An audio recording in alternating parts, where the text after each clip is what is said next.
ในក្នុងរយៈពេលប៉ុន្មានឆ្នាំចុងក្រោយនៃស្ថានភាពគំរាមកំហែងនៅជុំវិញកោះតៃវ៉ាន់កាន់តែតានតឹងខ្លាំងឡើងហើយត្រឹមតែរយៈពេល24ម៉ោងប្រទេសចិនបានបញ្ជូនយន្តហោះចម្បាំងជាង40គ្រឿងហោះរំលោភចូលទៅលើខ្សែបន្ទាត់មធ្យមនៃច្រកសមុទ្រតៃវ៉ាន់សារព័ត៌មាន Inquirer បានចេញផ្សាយកាលពីថ្ងៃអង្គារទី27ខែធ្នូថាក្រសួងការពារជាតិតៃវ៉ាន់បានបញ្ជាក់កាលពីថ្ងៃច័ន្ទថាយន្តហោះចម្បាំងរបស់កងទ័ពអាកាសចិនចំនួន43គ្រឿងបានហោះឆ្លងកាត់ខ្សែបន្ទាត់មធ្យមនៃច្រកសមុទ្រតៃវ៉ាន់នៅក្នុងរយៈពេល24ម៉ោងកន្លងមកនេះក្រុងប៉េកាំងតែងតែបំយោធារបស់ខ្លួនចូលមកជិតដែនកោះដែលគ្រប់គ្រងដោយខ្លួនឯងតាមបែបលទ្ធិប្រជាធិបតេយ្យរដ្ឋាភិបាលក្រុងប៉េកាំងតែងតែអះអាងថាកោះតៃវ៉ាន់ជាដែនកោះរបស់ចិនហើយខ្លួនមិនដែលបដិសេធនឹងការប្រើប្រាស់កម្លាំងយោធាដើម្បីដណ្ដើមយកដែនកោះមួយនេះមកគ្រប់គ្រងវិញនៅឡើយ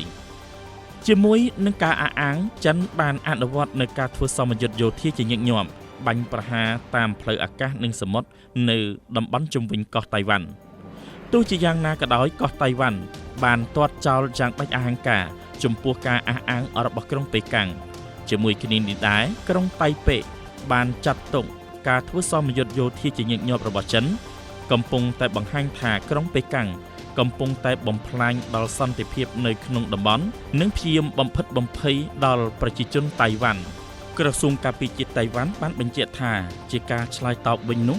តៃវ៉ាន់បានបញ្ជូនយន្តហោះចម្បាំងរបស់ខ្លួនចេញប្រតិបត្តិការដោយរួមទាំងប្រព័ន្ធមីស៊ីល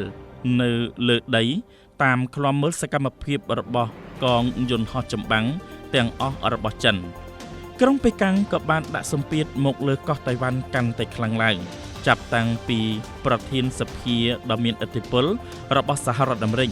ដែលឥឡូវនឹងជិតផុតអាណត្តិលោកស្រី Nancy Pelosi បានទៅបំពេញទស្សនកិច្ចនៅក្នុងទីក្រុងតៃប៉េចន្លោះពីថ្ងៃទី2ទី3ខែសីហាឆ្នាំ2022ជាមួយនឹងការខឹងសម្បាប្រឆាំងនឹងអ្នកនយោបាយរបស់សហរដ្ឋអាមេរិកនោះក្រុងប៉េកាំងក៏បានធ្វើសម្ពយុទ្ធយោធាបាញ់គ្រាប់ពិនឡោមព័ទ្ធកោះតៃវ៉ាន់ហើយមីស៊ីលចំនួន1គ្រាប់បានធ្លាក់ចូលទៅលើដែនទឹករបស់ជប៉ុនរហូតជំរុញឲ្យក្រុងតូក្យូប្រតិបត្តិតបត្រឡប់មកវិញយ៉ាងខ្លាំងផងដែរជាមួយនឹងការគំរាមកំហែងកាន់តែខ្លាំងឡើងពីប្រទេសចិននោះក្រុមមន្ត្រីជាន់ខ្ពស់របស់សហរដ្ឋអាមេរិកបានមើលឃើញកាន់តែច្បាស់ថានៅក្នុងរយៈពេលប៉ុន្មានឆ្នាំខាងមុខនេះក្រុងប៉េកាំងមានសមត្ថភាពគ្រប់គ្រាន់អាចវាយលុកកាន់កាប់កោះតៃវ៉ាន់បានបច្ចុប្បន្នក្រុងវ៉ាស៊ីនតោនកំពុងតែប្រញាប់ប្រញាល់ត្រៀម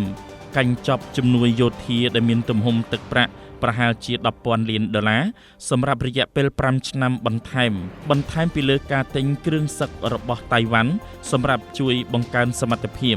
ដល់កងទ័ពរបស់ដែនកោះមួយនេះឲ្យមានលទ្ធភាពការពារខ្លួនឯងបាន